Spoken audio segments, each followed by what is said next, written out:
Sorry, what? What did you say? I couldn't hear you over the privilege speaking. Hey people, my name is Tahmid and you're watching Tahmid Talk. Don't forget to hit the like and subscribe button so we can push the YouTube algorithm up and more people can see this video. So I've been stuck in quarantine like the rest of you these days, and to pass time, I've been binging unhealthy amounts of Dragon's Den. If you don't know what Dragon's Den is, that's kind of like the Shark Tank of Canada. And I also came across because I had free time YT YouTube videos talking about entrepreneurship and bootstrapping, extolling the virtues of having little money and bootstrapping, which is not a cowboy move, but a term for self-financing your business by cheaping it out and living frugal. Praising things like eating ramen for a year and living with 3 roommates to drive down the rent and driving your first 5 sales. Yeah, it's not really a glorious lifestyle. And I have my grievances about some of this line of thinking about privilege and money. And I wanted to tackle this issue of, do you really need any of that? Do you need money to make money? So if you're bragging about eating ramen for a year, then you probably didn't grow up eating ramen your whole life. And that's just a fact. It makes for a great founder story, bragging about how you roomed up on a budget with 3 or 4 of your co-founders, or started in the garage like every other story and maxed out 4 credit cards and all that crazy stuff. There are risks to entrepreneurship, but being able to brag about these things or going out of your way to brag about these things is almost a telltale sign of a relatively privileged, at worst like middle class upbringing. And guess what? When you have privilege, you don't see it. Just like how fish probably don't know what water is. Don't get me wrong, I'm not trying to be presumptuous or disrespect the hustle. We all have our own story, but don't go around saying how easy it is to start from zero, to make money from no money, that anybody can suddenly be successful because of the hustle and bootstrapping. There are definitely other privileges beside the amount in your own bank account, such as parental and family support, that allowed you to bootstrap in the first place. Don't forget that. Sure, your venture might have been self-financed, but most of the other things in your life probably weren't. So please don't be like Trump and go around sounding like you got a small loan of $1 million, multi-million if you inflation adjust the amount. Most people who have actually struggled and have actually made it from very humble means won't take that story too nicely. And this is not a rant or hating on generational wealth or anything. There's no reason you should feel sorry for being born into wealth and privilege. You don't need to apologize, but let's be fair and not go around talking about how you're all self-made, we're all self-made.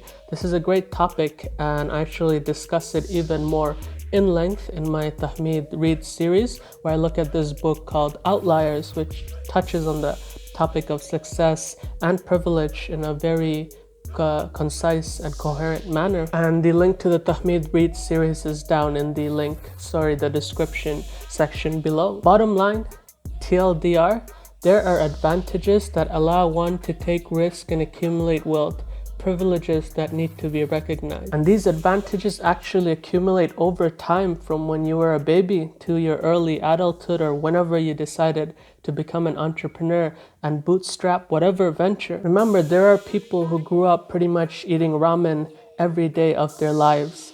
Not that the Nongshim spicy noodles aren't one of my personal favorites, but these are also the people that can't take out credit cards at will, and so on and so forth, or won't go to the best business school financed by daddy so they can bunk with roommates with the very same privileges in life. Even if it isn't your own money, having parents and growing up in a household that does well financially gives you a huge set of advantages, social and economic resources to be able to do well and take those risks related with entrepreneurship. Take it from me, as someone who's grown up in some of the worst hoods in a poor immigrant family, but at the same time going to some of the best schools in town with the rich kids. I've seen firsthand why other kids from my hood were not in these schools. There are not only economic but social and systematic barriers that impede success from a very young age. And I do agree that experiences, hardships, they build character. Eating Nongshim noodles every day,